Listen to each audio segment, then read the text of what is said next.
Y precisamente para ampliar sobre este tema se encuentra en nuestra mesa de análisis con nosotros el analista Daniel Calvo, quien nos ayudará a comprender un poco mejor cuál es este panorama que enfrentan los proyectos que envió el Ejecutivo para las sesiones extraordinarias. Don Daniel, muy buenas noches, muchas gracias por acompañarnos.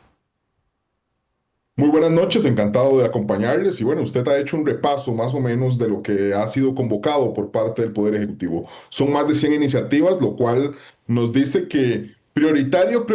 no todo queda tan claro, porque la verdad cuando tenemos esa enorme cantidad de iniciativas, pues cuesta o es difícil pues poder identificar qué es lo prioritario dentro de esos 100 proyectos de ley. Sí se encuentran esos ejes de trabajo que usted ha mencionado. A mi criterio, existe uno que es fundamental y al que el Ejecutivo pues hace una apuesta, que es al menos el tema de los empréstitos, el tema de la seguridad y algunos otros que usted mencionaba, entendiendo claramente que el mes de noviembre pues tendrá dos grandes temas. Uno, la discusión del presupuesto ordinario de la República para el año 2026, que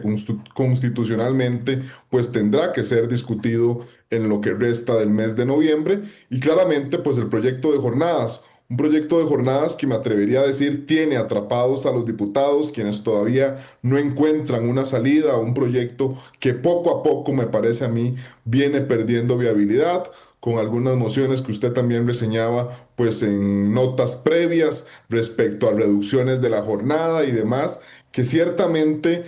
complican todavía muchísimo más su ambiente, y entendiendo claramente está pues que estamos en el periodo, en un periodo de campaña electoral donde los proyectos de alto costo político pues encontrarán una dificultad todavía mayor. ¿Por qué? Porque cada una de las fracciones representadas en la Asamblea Legislativa pues tienen prácticamente una calculadora en la mano, hacen cálculos respecto a si tal proyecto afecta o no a un público de interés, a un eventual capital electoral respecto a un sector, respecto a una población geográfica en particular, y eso me parece pues complica muchísimo las cosas. Don Daniel, usted lo mencionaba y lo comentábamos un poco anteriormente en las notas, pero nos genera la duda si finalmente el proyecto de jornadas excepcionales va a lograr tener algún tipo de avance o si más bien es por mero trámite que el Ejecutivo lo envía como parte de esta lista, porque incluso hoy ya tuvo un pequeño traspié, ¿verdad?, de un atraso más en la Asamblea. ¿Qué futuro puede tener un proyecto como este que además ha dedicado ya tantas horas en la Asamblea Legislativa?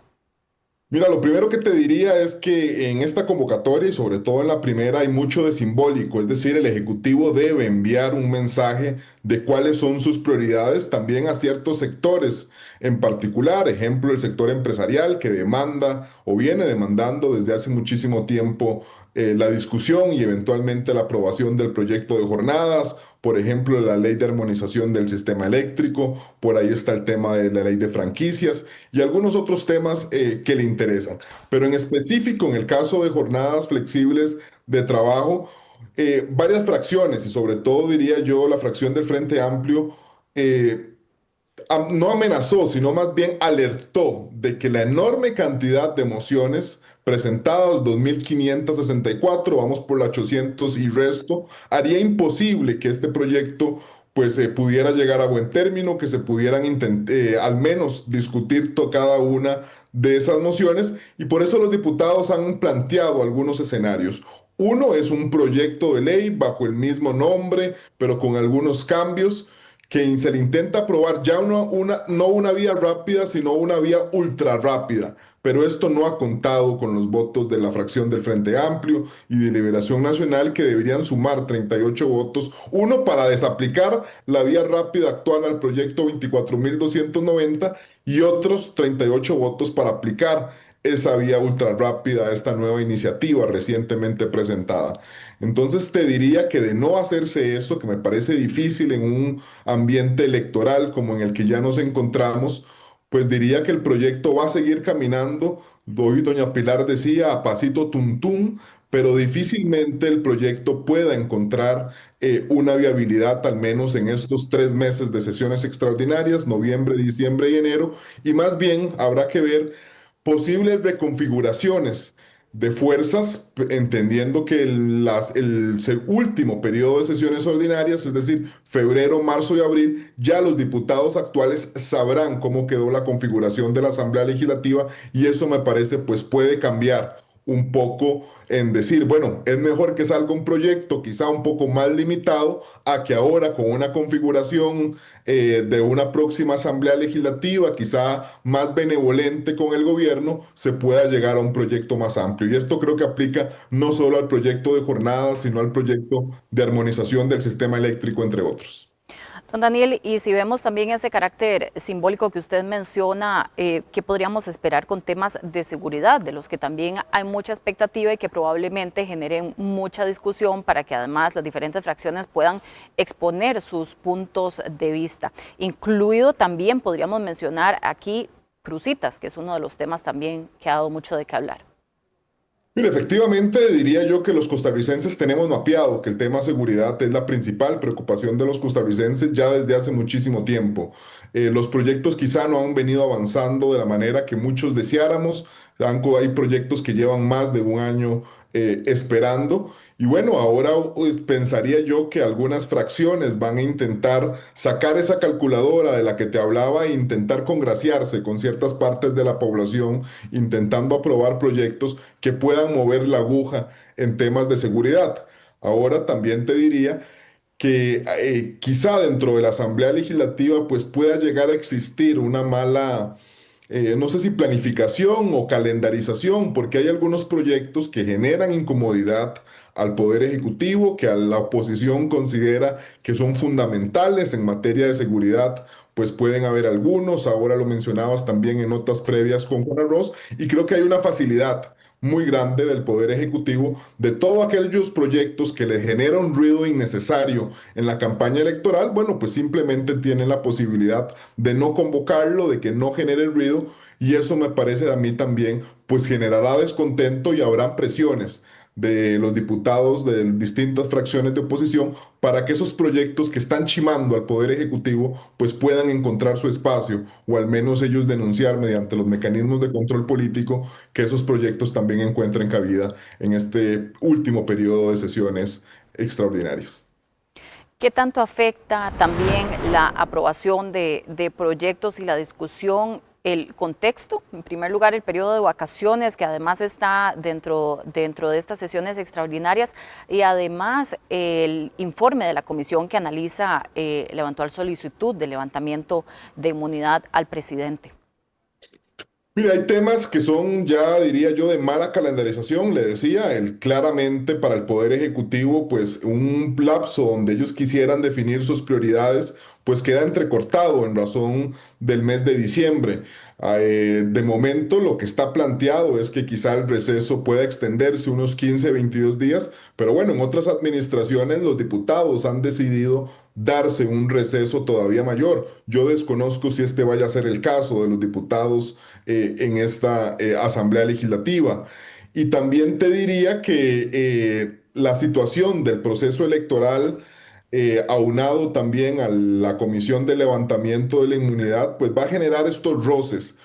muy fuertes, es decir, sesiones de plenario donde se avanza poco, donde hay discusiones, enfrentamientos, ya sea entre ejecutivo, legislativo. Hace algunos días observábamos cómo el plenario dedicaba prácticamente unos 30 minutos o una hora para intentar aprobar una moción de respaldo al Tribunal Supremo de Elecciones. Y yo diría que el enfrentamiento del Ejecutivo, tanto con Poder Judicial, con Tribunal Supremo de Elecciones y con la propia Asamblea Legislativa, pues estarán a la orden del día en esta época electoral que ya hemos iniciado oficialmente a partir de octubre, que llegará en primer término hasta el 1 de febrero, pero que si bien se fuera necesario una segunda ronda, pues se extenderá hasta el próximo domingo 5 de abril.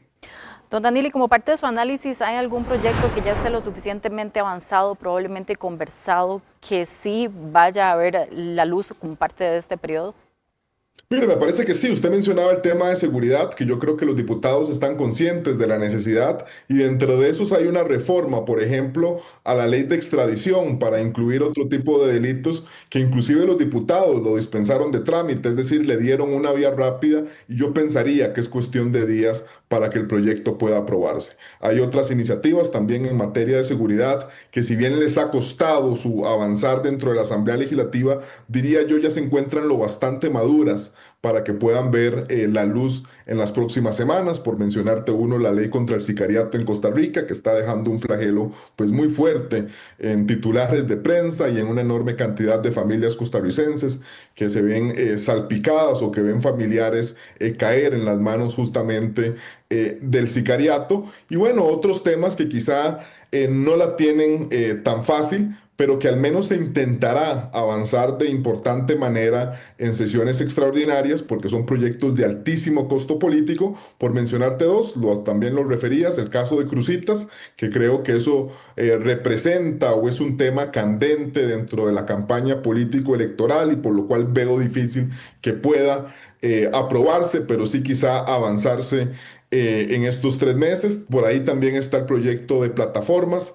que el Poder Ejecutivo ha convocado, uno respecto al tema de lo que antes conocíamos como los piratas, o bien la ley de armonización del sistema eléctrico nacional, que también ya ha llegado a una etapa pues bastante avanzada en el plenario, es un proyecto que demanda el sector empresarial desde hace muchísimos años. Y bueno, las voces de la oposición, que son principalmente del Frente Amplio y algunos diputados de Liberación, pues encontrarán, diría yo, un panorama a cuestas, porque ya es un proyecto que ha venido avanzando muchísimo y que será difícil que le puedan poner freno en los próximos meses, sea de aquí al mes de febrero o inclusive lo que resta de la administración Chávez Robles.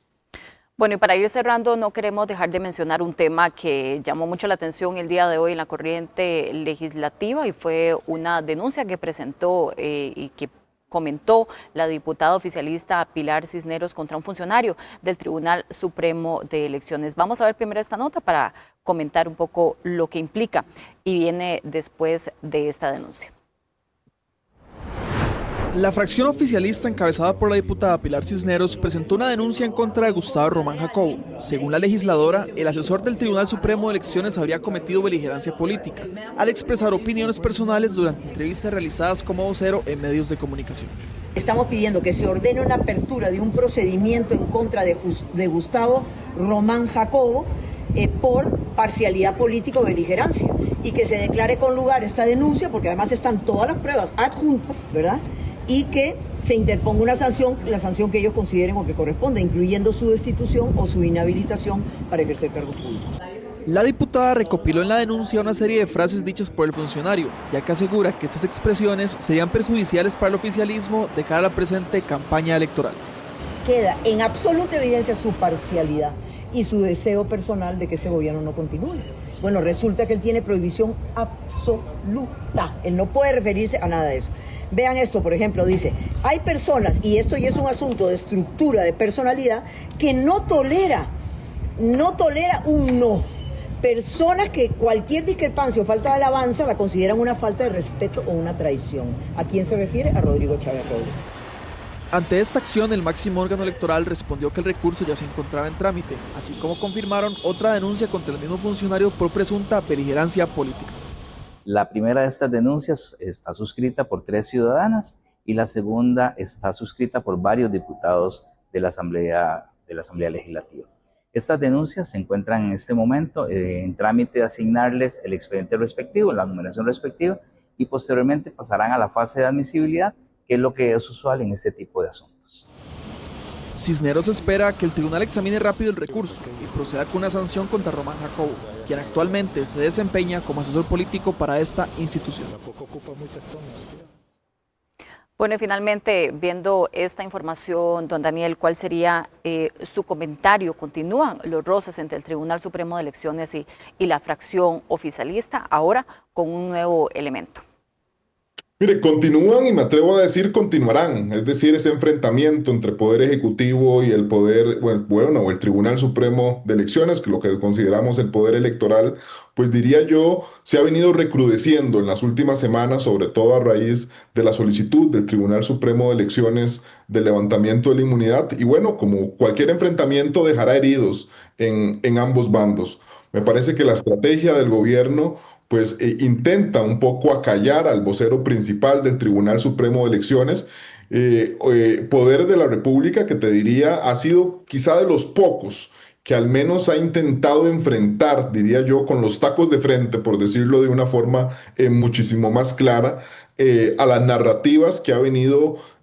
pues desarrollando el Poder Ejecutivo a lo largo de toda su administración. Hemos visto quizá una Asamblea Legislativa muchísimo más tímida, a un Poder Judicial también tímido, y bueno, diríamos que el Tribunal Supremo de Elecciones pues terminó votando el tapón, y lo observábamos con el mensaje de la presidenta de este Poder de la República, doña Eugenia Zamora, quien hace unos días pues se sacudía de cada una de las acusaciones que ella considera son falsas por parte del presidente Rodrigo Chávez. Y te diría, esto me parece que nos va a dar muchísimo de qué hablar y va a generar un panorama de una enorme polarización, y que esperemos no se vuelva peligroso, porque cuando se empiezan a sembrar dudas sobre el árbitro, independientemente de cuál sea el resultado, pues probablemente vayan a haber cuestionamientos muy severos.